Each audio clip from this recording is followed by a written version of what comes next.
सृष्टि बचपन से ही दिखने में सुंदर नहीं थी, लेकिन अमीर बाप की बेटी सृष्टि पर उसकी माँ जान छिड़कती। मेरी बेटी कितनी प्यारी है। भगवान सबको सृष्टि जैसी बेटी दे। सृष्टि धीरे धीरे बड़ी होती है।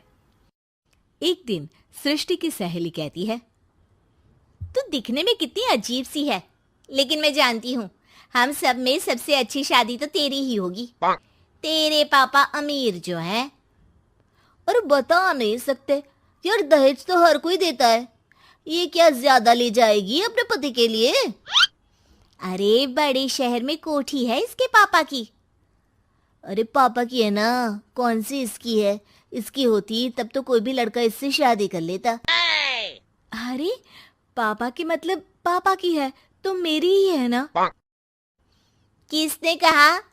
अब तेरी तो तब होगी ना जब तेरा भाई ना हो।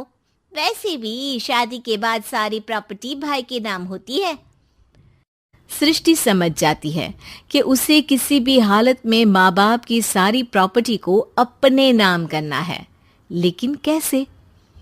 एक दिन सृष्टि का भाई शीनू कहता है, बहन क्या कर रही है? तुझसे एक बात करनी है। अरे हाँ हाँ करना, मैं तो तेरी बहन हूँ। बहन मेरी लाइफ में ना एक लड़की है, बहुत अच्छी है। मैं सोच रहा हूँ माँ और पापा से बात करूँ शादी के लिए। सृष्टि को समझ में आ जाता है कि भाई की शादी होते ही भाभी उसे एक दिन भी घर में बर्दाश्त नहीं करेगी। क्या बात है भाई, बताना कौन है वो? यार वो बहुत अच्छी लड़की है, पढ़ी लिखी है, मेरे साथ जॉब भी करती है। बस एक प्रॉब्लम है। हाँ प्रॉब्लम? क्या प्रॉब्लम है भाई? यार वो शादीशुदा है, लेकिन उसके पति ने उसे सिर्फ इसलिए छोड़ दिया क्योंकि उसके माँ बाप दहेज नहीं दे पाए। सृष्टि ये सुनकर न जाने क्यों खुश हो जाती है। अरे भाई तो क्या हुआ, लड़की तुझे तो पसंद है ना? शीनू को लगता है कि बहन उसे समझ रही है। वो इस बात से अनजान होता है कि उसकी बहन की मंशा पूरा घर हड़पने की है। सृष्टि अपनी माँ से कहती है, मम्मी मुझे तो बहुत चिंता है। पता है शीनू क्या कर रहा है? अरे क्या कर रहा है? वो तो काम पर जाता है और वापस घर आता है। नहीं ना माँ, वो यही तो नहीं कर रहा, बाकी सब कर रहा है। आपको पता है उससे प्यार है, और वो भी एक शादीशुदा लड़की से। हैं? ये क्या हो गया? मैं सोसाइटी में क्या मुंह दिखाऊंगी? अरे तेरे पापा तो यही कहेंगे कि मैंने ही उसे बिगाड़ दिया है।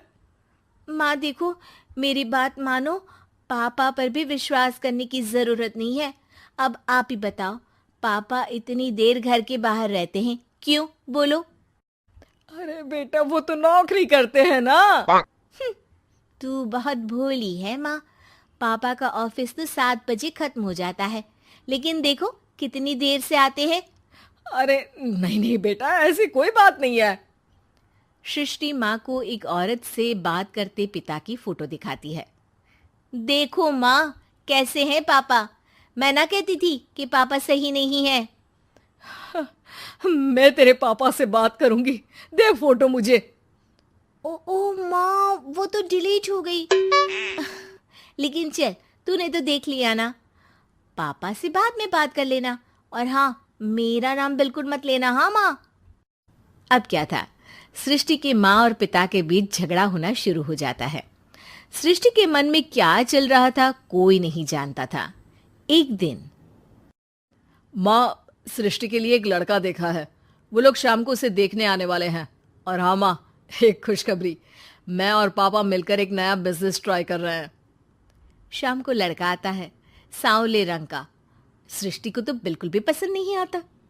लड़की की माँ कहती है, लड़की का चेहरा तो कोई खास नहीं, लेकिन अगर मेरे बेटे को आप लोग सेटल कर दें तो मैं उसकी शादी आपकी बेटी से करवा दूं। सृष्टि को लड़का बिल्कुल पसंद नहीं था। उसे भाई पर गुस्सा आ जाता है। लड़के वालों के जाने के बाद कहती है, माँ देखा, शीनू मेरे लिए कैसा लड़का लेकर आया। न दिखाने लायक न सुनने लायक, सेटल भी नहीं, वो भी हम करे। अरे माँ, मैं जानती हूँ ये मेरी शादी किसी भी घर में क्यों करवाना चाहता है। अरे कैसी बात कर रही है बहन, तूने तो देखा ना, लड़के को मैंने ही मना कर दिया तुझसे शादी के लिए। जिसने लड़का बताया था उसने उसकी बहुत तारीफ की थी। बात आई गई हो जाती है, लेकिन सृष्टि का मन शांत नहीं होता। क्या करूं, कुछ समझ में नहीं आ रहा। मेरी शादी हो गई तो ये लोग पूरी प्रॉपर्टी शीनू के नाम कर देंगे, मेरे हाथ तो कुछ लगेगा ही नहीं। तभी सृष्टि को आइडिया आता है। वो किसी वकील को फोन करती है। जी देखिए, अगर आपके मम्मी पापा का तलाक हो जाता है तो आपके पिता की आधी प्रॉपर्टी आपकी माँ के नाम हो जाएगी, फिर उसे वो किसी को भी दे सकती है। सृष्टि अब माँ को बेटे के खिलाफ भरती है। माँ, शीनू पर नजर रखा करो, वो जिस लड़की के प्यार में है ना, वो शादीशुदा है। यहाँ आएगी, सारा पैसा, रुपया, जमीन, जायदाद सब हड़प लेगी। पापा का भी हाल तुमसे छुपा नहीं है। ऐसा ना हो कि मैं और आप एक दिन सड़क पर भीख मांगे। हे भगवान, मैं तो जीते जी मर जाऊंगी अगर ऐसा हो गया तो। ऐसा हो गया नहीं माँ, ऐसा ही होगा। अभी समय है, आगे का सोच लो।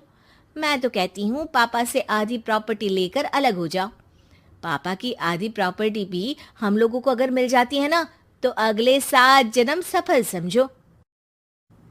बेचारी माँ बेटी के कहने पर पति से तलाक लेकर अलग हो जाती है। सृष्टि अब पैसों से गाड़ी और अपने दूसरे महंगे शौक पूरे करने लगी। उसके दोस्त भी उसके पैसे इस्तेमाल करते।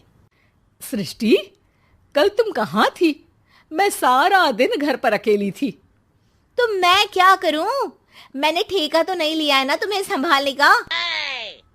माँ को सृष्टि से ये उम्मीद नहीं थी। वो बैठकर रोने लगती है। वहीं उसका पति यानी कि सृष्टि के पिता आ जाते हैं।